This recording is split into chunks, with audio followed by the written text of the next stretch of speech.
Саламатсыздарбы? Бүгүн биз электр тогу жана Омдун закону жөнүндө сөз кылабыз. Башында Никола Тесланын сөзү менен баштагым келет. Энергия бул дүйнөнү кыймылга келтирген күч. Ал эми электр анын көрүнбөгөн жүрөгү. Электр энергиясы жашообуздун негизги бөлүгү. Эми бул кубулушту тереңирээк карап чыгабыз. Электр тогу жана ток күчү. Электр тогу деген эмне? Электр тогу бул өткөргүчтөгү заряддардын багытталган кыймылы. Ток болушу үчүн заряддар белгилүү бир тартипте жылышы керек. Ток күчү убакыт бирдигинде кесилиш аркылуу өткөн заряд менен аныкталат. Башкача айтканда, ай зарядка түз пропорционалдуу, а убакытка болсо тескери пропорционалдуу. Ток күчүнүн бирдиги ампер, ал Анре Мари ампердин урматына аталып калган. 1820-жылы ампер электр жана магнит талааларынын байланышын ачкан. Электрдик потенциал жана чыңалуу.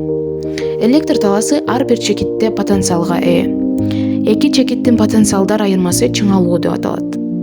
Чыңалуу вольтметр менен өлчөнөт жана вольт бирдигинде берилет. Бул бирдик Алессандро Вольтанын урматына берилген. Ал биринчи батареяны ойлоп тапкан. Омдун закону. Ток күчү чыңалууга түз пропорционалдуу, каршылыкка тескери пропорционалдуу. Бул мыйзамды 1827-жылы Георг Симон Ом ачкан. Омдун закону электр чынжырларын түшүнүүнүн негизги ачкычы болуп саналат. Өткөргүчтүн каршылыгы. Өткөргүчтөгү заряддар кыймылдаганда тоскоолдукка душар болот. Өткөргүчтүн каршылыгы анын узундугуна, кесилиш аянтына жана материалына көз каранды. Башкача айтканда, R Rho менен L'ге түз пропорционалдуу, а кесилиш аянтына болсо тескери пропорционалдуу.